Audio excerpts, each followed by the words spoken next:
جو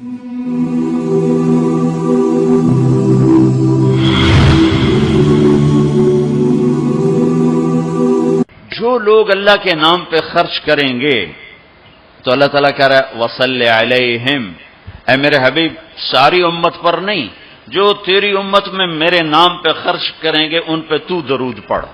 اگرچہ یہاں صلی دعا کے معنی میں ہے کہ تو ان کے لیے دعا کر، آپ ان کے لیے دعا فرمائیں۔ تو مال خرچ کرنے والوں کے لیے اللہ اپنے حبیب سے فرما رہے ہیں کہ ان کے لیے آپ دعا کریں۔ صلی علیہم ان صلاتک سکن لہم، آپ کی جو دعا ہوگی اور آپ کی جو صلات ہوگی، جو آپ کا درود ہوگا، دنیا اور آخرت کے سارے مسائل ان کے حل کر کے لے جائے گا، ان کی دنیا بھی سکھی کر دے گا، ان کی آخرت بھی سکھی کر دے گا۔ تو اللہ تعالیٰ نے زکوٰۃ فرض کی اور بہت تھوڑی فرض کی۔ پہلی امتوں پر تھی 100 میں 10 روپے اور ہماری ہے 100 پہ 2.5 روپے، اور اتنا فضل فرمایا کہ پورا سال پیسہ پڑا رہے، پھر کہا اس میں سے 2.5 روپے دے دو، 2,500 دے دو، اگر استعمال ہو جائے تو کوئی سال سے ایک دن پہلے اگر وہ مال خرچ ہو گیا ہے تو زکوٰۃ ختم ہو گئی۔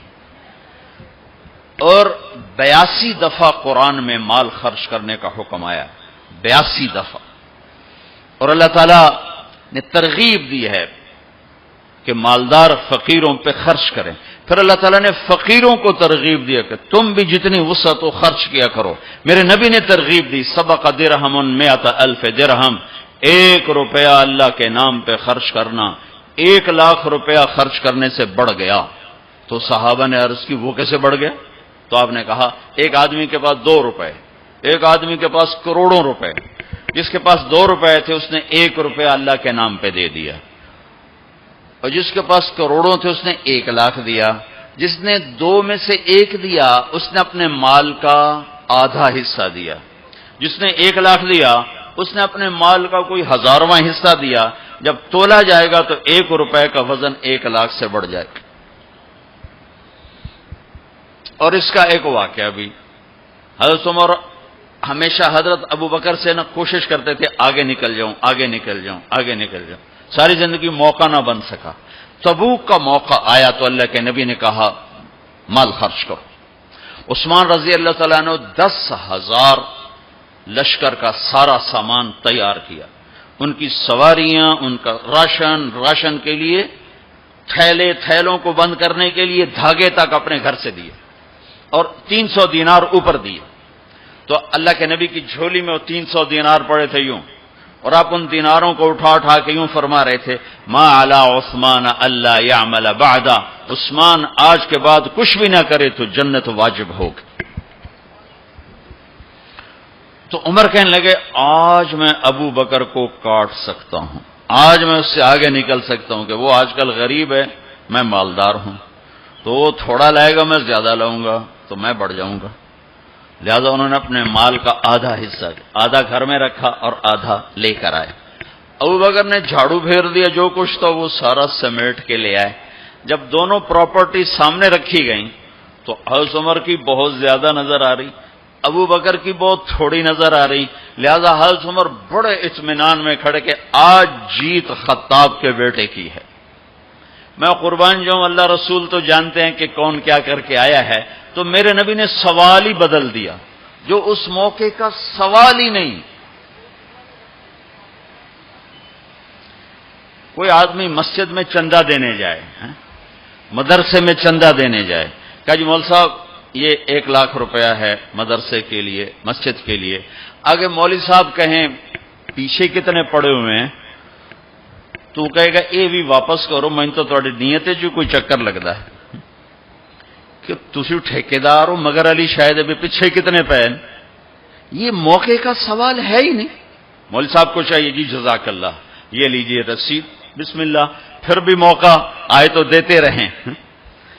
تو میرے نبی نے پوچھنا یہ تھا ابو بکر کتنا لائے ہو، عمر کتنا لائے ہو، اور یہی اس موقع کا سوال ہے۔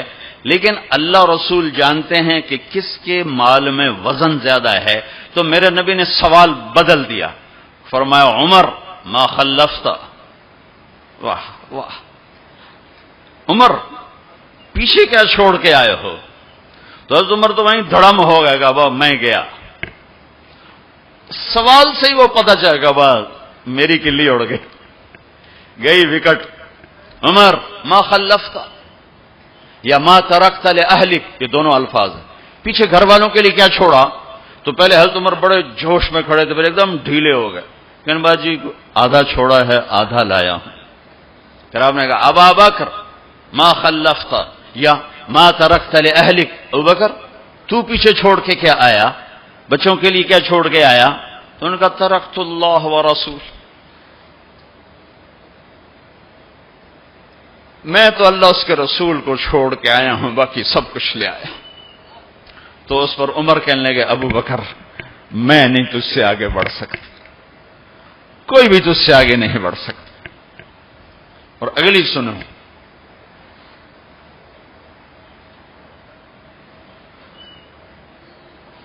اپنے کپڑے بھی دے دیے اور ایک ٹاٹ تھا وہ پہن کر اس کو کانٹوں سے سی لیا.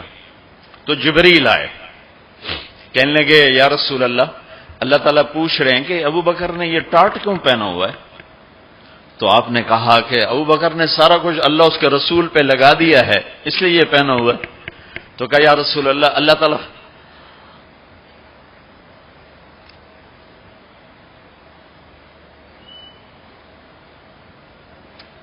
تعالیٰ فرما رہے ہیں ابو بکر سے پوچھو مجھ سے راضی تو ہے، مجھ سے راضی تو ہے، اس فخر میں مجھ سے راضی ہے؟ میں تو اتنا سفر کر کے آیا ہوں، حالانکہ ابھی 4 دن پہلے میں 12 ملکوں کا 10 ملکوں کا سفر کر کے ہوں، ساری ہڈیوں میں درد ہے. میں اس لیے آیا ہوں کہ چلو کوئی بخشش کا بہانہ مل جائے، کوئی بخشش کا بہانہ مل جائے، اللہ راضی ہو جائے. آپ سارے اس لیے حج پہ جا رہے ہو کہ اللہ راضی ہو جائے. جو سارے جہان سے کہتا ہے مجھے راضی کرو، وہ کہہ رہا ہے ابو بکر سے پوچھو مجھ سے راضی تو ہے. تو آپ نے کہا ابو بکر تیرا رب تجھے سلام بھی کہہ رہا ہے اور پوچھ رہا ہے کہ راضی ہو. تو ابو بکر کی چیخیں نکلی، میں اپنے رب سے راضی، میں اپنے رب سے راضی ہوں، میں اپنے رب سے راضی. میرے بھائیو بہنوں، زندگی ایسے گزار کے مرو کہ اللہ کو ملے تو اللہ خوش ہو کے مل رہا، ایسے نہ مرو کہ اللہ کی بارگاہ میں پیش کیے جا رہے ہوں مجرم بن کر، قیدی بن کر. تو اللہ اس کے رسول نے مال لگانے پر زور دیا. اللہ چاہتا تو سب کو مال دے دیتا، کسی کو فقیر کسی کو مالدار. مالدار کا شکر کا امتحان لیا، فقیر کے صبر کا امتحان لیا. کہ اللہ فقیر کا صبر دیکھے گا، مالدار کا شکر دیکھے گا. اور جب مالدار لوگ زکوٰۃ نہیں دیتے تو پھر عزتیں نیلام ہوتی ہیں. جب سب کچھ اپنے اوپر لگانے کا ذوق بن جاتا ہے اور اپنے ہی بڑے بڑے زیور، کپڑے، گھر، گاڑیاں. یہ بھی لاہور کا واقعہ ہے. بیگم صاحب ڈرائیور کے ساتھ گئی ہیں اور واپسی پہ کہہ رہی ہیں اسلم ڈرائیور آج میری بڑی اچھی قسمت، وہ ساڑی میں نے لی تو میں سمجھ رہی تھی 1 لاکھ کی ہے، وہ تو مجھے 75,000 میں مل گئی، بڑی سستی مل گئی. خوش ہو کے ڈرائیور کو بتا رہی. تیسرے دن ڈرائیور کے بیٹے کا بازو ٹوٹ گیا. وہ آ کر کہتا ہے صاحب جی میری تنخواہ میں تو اس کا علاج ہو نہیں سکتا، تو مہربانی کر کے کچھ میری مدد کر دیں، اس کا علاج ہو جائے. تو صاحب کہتے ہیں اسلم تمہیں پتہ تو آج کل کاروبار بڑا مندہ ہے، تو میرے پاس تو گنجائش نہیں، میرا ایک ڈاکٹر دوست ہے میں اسے فون کر دیتا ہوں، وہ تمہاری مدد کر دے گا. جب اس طرح ہوتا ہے تو پھر ڈاکے، چوریاں، قتل و غارت شروع ہوتے ہیں. جب اس طرح ہوتا ہے تو مالداروں میں تکبر پیدا ہوتا ہے اور غریبوں میں ظلم پیدا ہوتا ہے.